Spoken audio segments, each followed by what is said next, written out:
Boa tarde a todos. Hoje nós vamos discutir questões de gênero, né? No primeiro momento, para esclarecer, acho que tem duas vertentes da discussão que, embora estejam correlacionadas, precisam ser distinguidas.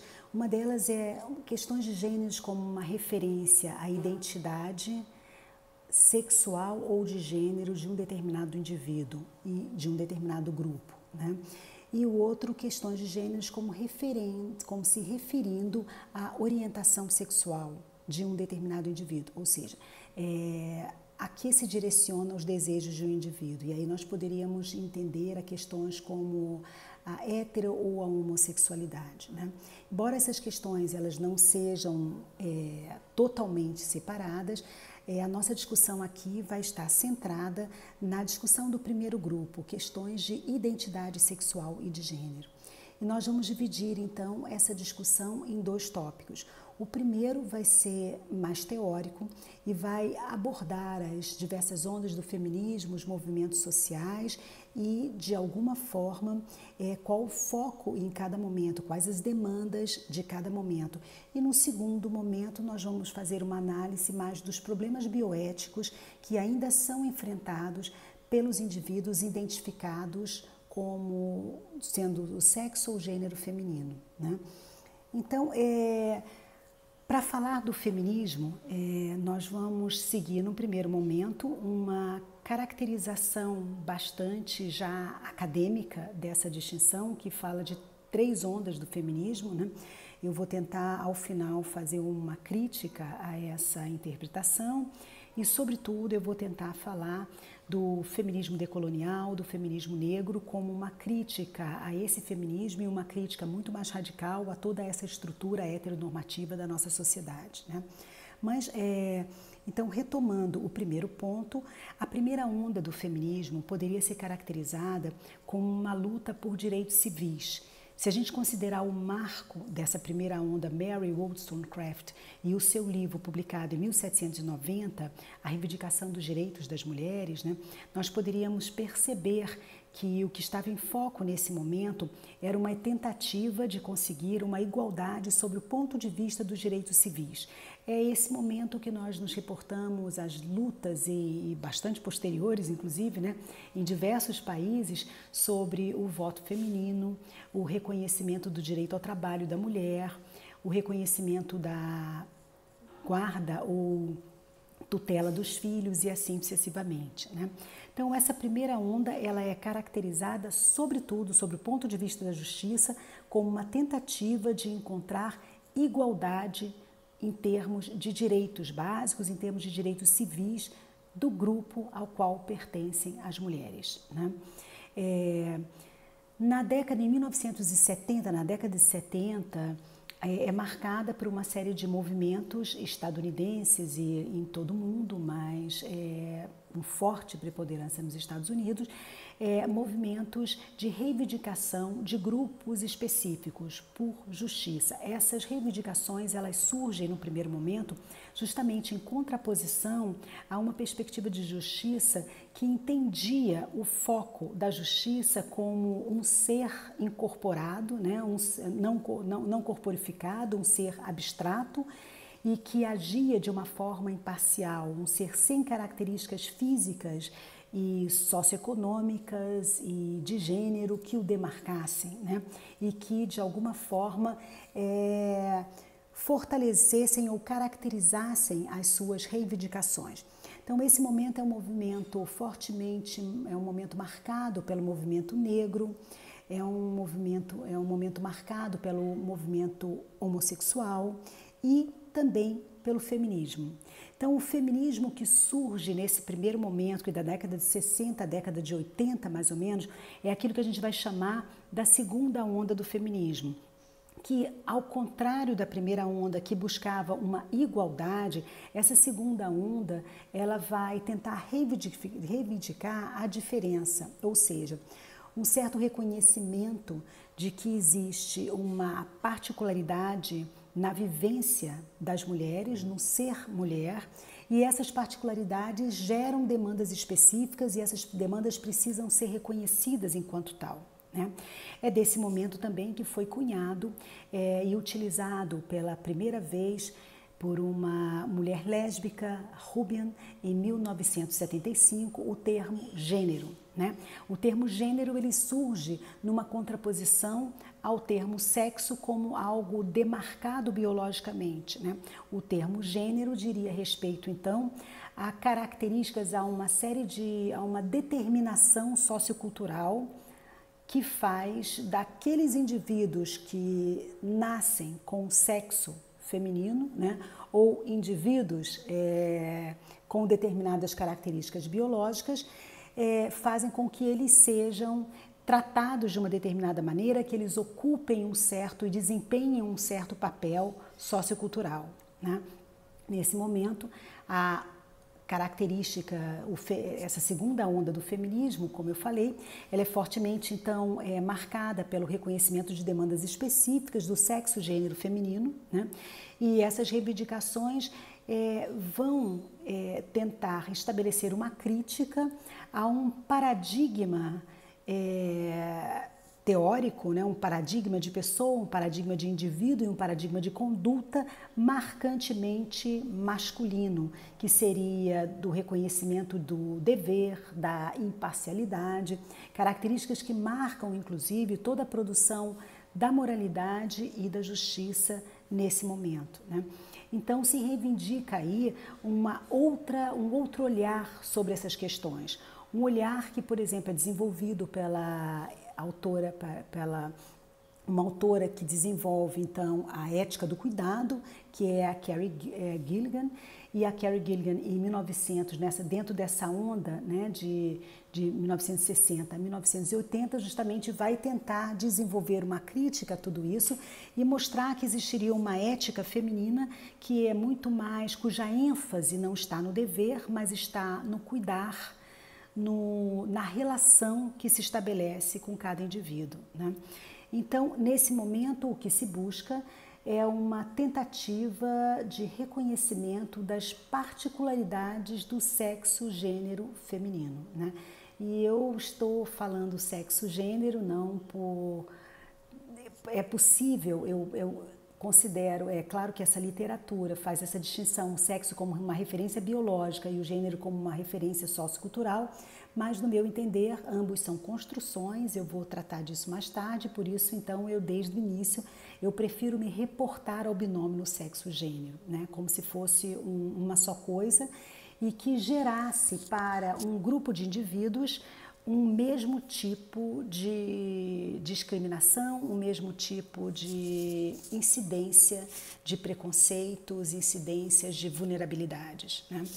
Bom, então essa segunda onda também ela leva uma forte ênfase a partir da psicanálise, né? Que vai falar então do feminino como algo que foge, né, a todas as amarras descritivas do simbólico e assim sucessivamente, né? Bom, a terceira onda é justamente uma crítica a esse binarismo de sexo e gênero que acaba sendo fortalecido em grande parte pela segunda onda, né? Então, a terceira onda ela vai criticar essa perspectiva de que existe uma identidade feminina e vai acusar, em grande parte, essa ênfase na diferença do feminino como um fortalecimento de um preconceito, a cristalização de um preconceito que foi instaurado por uma perspectiva masculina acerca do universo das mulheres, né? Então, essa terceira onda é justamente a ruptura com isso, a ruptura com o binômio sexo-gênero e com o binarismo, né? Masculino, feminino, homens e mulheres. É a tentativa de mostrar que todas essas duas categorias são categorias ficcionais, né?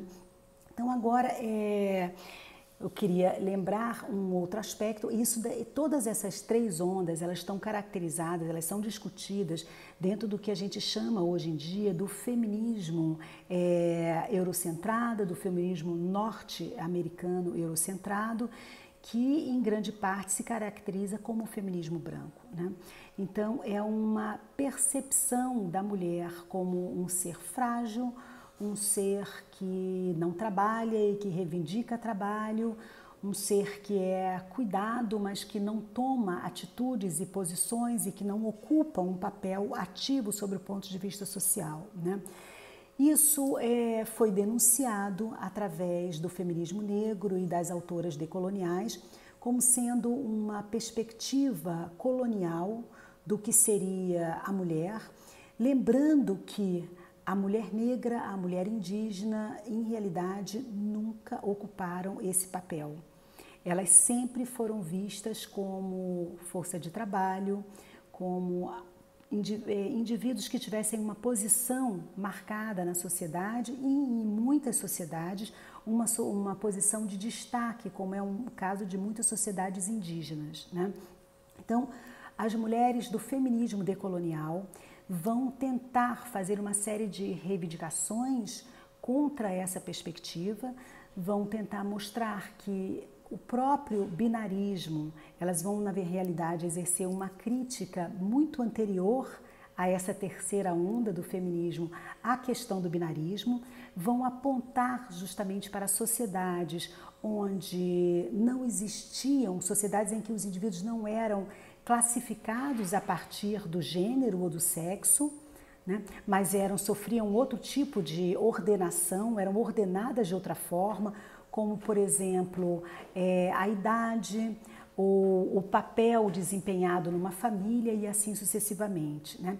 Então, elas não apenas vão criticar esse binarismo de gênero, como vão criticar a própria ideia de que sexo e gênero são estruturantes de uma organização social. E aí elas vão apontar também para indivíduos intersexe, que em muitas sociedades eram totalmente assimilados, né? E exerciam muitas vezes posições ou funções de sacerdotisas e indivíduo com acesso a poderes especiais, né?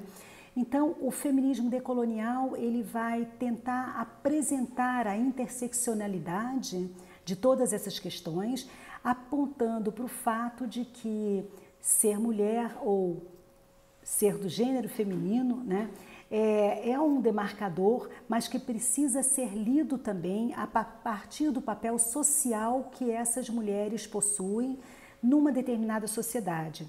E que, portanto, as opressões, elas acabam sendo coincidentes, elas acabam, de alguma forma, levando a uma maior vulnerabilidade quando nós estamos numa sociedade marcada por traços de organização coloniais, onde as mulheres racializadas, as mulheres de uma baixa extração social, né, acabam sendo as principais vítimas.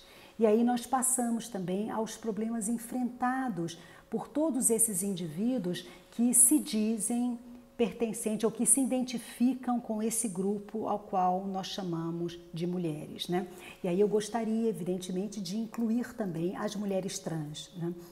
Então nós temos agora uma série de questões. Em primeiro lugar, a primeira reivindicação feita, nós sabemos que ainda não está completamente satisfeita. Quer dizer, nós sabemos que as mulheres hoje em dia, elas ainda recebem os salários mais baixos, elas ainda ocupam os piores cargos e assim sucessivamente. Ou seja, as nossas sociedades ainda são demarcadas por um machismo que coloca as mulheres, sobretudo as mulheres racializadas, as mulheres que fogem à estrutura heteronormativa, em condições muito mais vulneráveis e fornecem a essas mulheres os mais baixos salários. Nós sabemos que o indivíduo mais mal pago da sociedade é a mulher negra, né? E ocupa, portanto, também os postos, os lugares sociais de maior subalternidade, né? As mulheres indígenas, então, nós não temos nem dados para que possa se calcular, para que se possa dimensionar o nível de vulnerabilidade social vivenciado por essas mulheres nas sociedades colonizadas, né? Então, nós temos essas primeiras reivindicações, que são reivindicações ainda não satisfeitas, e se acrescem a essa uma série de novas reivindicações que dizem respeito aos direitos reprodutivos e sexuais das mulheres. Nós temos ainda nas sociedades o que eu vou chamar aqui de controle de política, de controle sobre os úteros, né? Nós temos uma série de questões que perpassam um controle sobre quem vai procriar numa determinada sociedade. Nós temos toda uma série de políticas que enfatizaram a esterilização de mulheres racializadas e que, por outro lado, condenam o aborto de mulheres brancas, né? Por outro lado, nós temos também que a própria condenação do aborto, como nós vimos, elas fazem com que venham a óbito, sobretudo mulheres negras, mulheres racializadas e mulheres pobres, né, que não têm recursos necessários para realizar um aborto em condições adequadas de saúde, né, e de higiene, e para que possam garantir a sua sobrevivência, né? Então, nós vemos uma série de políticas que, de alguma forma, incidem sobre a mulher e exercem um controle sobre a sua sexualidade e as suas escolhas reprodutivas, né? E nós temos, ao mesmo tempo, paralelamente a isso, nós temos toda uma indústria farmacêutica que faz com que as mulheres sejam o alvo preferencial de usos de contraceptivos, e nelas são testadas as formas de controle da procriação. Existe uma resistência ainda muito grande sobre prevenções que digam respeito a métodos aplicados aos homens. Então, as mulheres, elas ainda são esse foco preferencial do grande mercado farmacêutico, da grande indústria, que de alguma forma lucra com os experimentos realizados para exercer esse controle, né? É a produção de DIUs e de anticoncepcionais e de pílula do dia seguinte e de uma série de procedimentos que de alguma forma incidem mais uma vez sobre a mulher. Paralelamente a todas essas questões, nós temos também a questão dos transgênicos vegetais, né? E a reivindicação por soberania alimentar das mulheres campesinas, né? Nós sabemos que a grande indústria, ela aposta massivamente na produção de transgêneros e uma produção de grãos padronizada, globalizada, grãos que vão servir não para alimentar as pequenas comunidades, os pequenos grupos sociais, mas que vão servir para a alimentação do gado e que vão servir para exportação. E com isso, essa indústria, ela acaba retirando a autonomia familiar das mulheres campesinas, quer dizer, a autonomia que elas teriam sobre o próprio cultivo do que vai servir de alimento à sua família. Então, a soberania alimentar, que é um elemento tão forte, tão importante para a vida dessas mulheres, que permite a elas e que permitia a elas que lavram e que cuidam do solo, né, estabelecer e garantir uma alimentação saudável para os seus filhos, se vê ameaçada por essa grande indústria, pelo agronegócio, e isso faz com que essas mulheres que são agora levadas a trabalhar com agrotóxicos, com transgênicos, elas não só percam o controle sobre o que elas próprias cultivam, o que elas próprias plantam e o que vai alimentar suas próprias famílias, como elas são também as principais contaminadas por esses agrotóxicos, por toda esse tipo de produção em massa, né? Então, nós temos aí questões que dizem respeito a meio ambiente, alimentação, questões que dizem respeito à indústria farmacêutica, onde o foco tem sido sempre, o prejuízo tem sido sempre incidido sobre as mulheres, né? Então, para nós, é muito importante que se pense o feminismo, que se pense em todas essas reivindicações, não como reivindicações isoladas de mulheres brancas, mas como reivindicações por justiça global que atinge e que deveria, de alguma forma, tentar combater qualquer tipo de opressão, seja a opressão machista, seja a opressão especista, seja a opressão transhomofóbica e seja a opressão racial, né? Então, na verdade, o feminismo decolonial é uma perspectiva interseccional que reconhece as diversas formas de opressão que atingem esse universo das mulheres, né? E luta contra todas elas. É uma crítica a uma perspectiva de saber e de poder colonial que destrói paradigmas tradicionais, que destrói saberes ancestrais e, anulando essas identidades, impõe uma outra forma de divisão social, uma outra forma de percepção das próprias relações sociais e das relações entre sexo e gênero. Então, é isso. Todo o enfoque dessas aulas, eu gostaria de deixar claro que eles têm uma orientação do feminismo decolonial, quer dizer, uma bioética feminista decolonial, uma bioética que busca combater estereótipos, que busca combater padrões hegemônicos abstratos que se impõem a outras formas de viver, outras formas de saber e outras formas de experienciar o mundo. Então, embora essa seja a discussão específica sobre gênero, eu gostaria de deixar claro que todas as aulas aqui apresentadas, elas partem desse ponto, elas partem de uma crítica ao saber, poder e controle hegemônico e incide sobre a necessidade de dar voz e ouvir todos esses indivíduos nas suas próprias singularidades, nas demandas específicas de cada um. Isso, eu entendo, é uma reivindicação do feminismo decolonial. Muito obrigada.